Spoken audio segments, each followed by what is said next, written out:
It was supposed to be just another quiet night, a black woman driving home, tired after a long day, hoping for a little peace. But in this country, sometimes peace doesn't come with silence. It comes with red and blue lights flashing behind your car, and a man with a badge who thinks he owns the road, and you.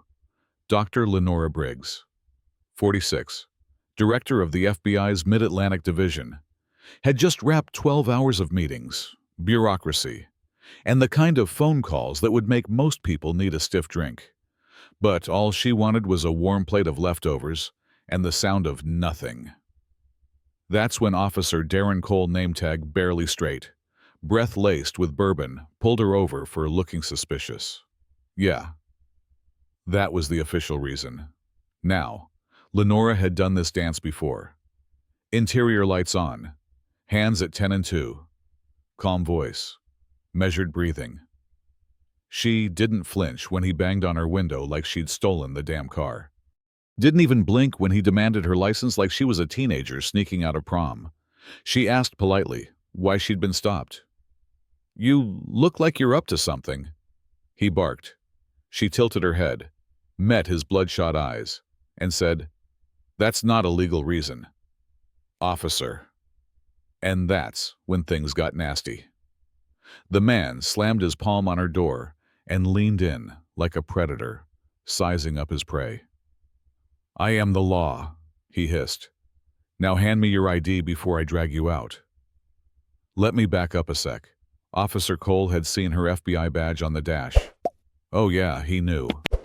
And he still tried to power trip her like she was just another woman to be put in her place. But Lenora, she stayed ice cold. She reached for her license slow as molasses, never breaking eye contact, then tapped her phone on the dash, red light blinking. "I'm recording this for both our safety," she said. That's when his face changed, just a flicker, just for a second. The realization that this wasn't going to end the way he thought. But ego is a hell of a drug. "Turn it off," he growled. She didn't. And then, like a scene out of a movie, another car pulled up, a cruiser, but not his backup. Sheriff Malcolm Reyes stepped out, older, heavier, but with the kind of authority you don't need to yell to wear. He took one look at the scene and stopped cold. "Dr. Briggs," he said, voice tight. Cole looked like he'd seen a ghost. You could feel the air shift.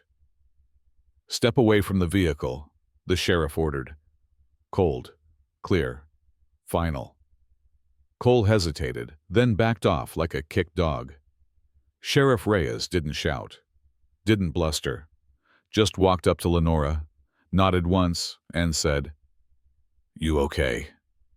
"Ma'am." Lenora raised her phone so he could see the recording still going, smiled that tired, knowing smile, and said, "I've been better, but I've got what I need." Cole got suspended on the spot. No badge, no gun. Just a long walk back to his cruiser, knowing he'd messed with the wrong woman and the whole thing was on tape. And Sheriff Reyes, he tried to make it right, apologized, promised action, then asked her one last question, a quiet one. "Don't you ever get tired of fighting this battle?" Lenora didn't even turn her head.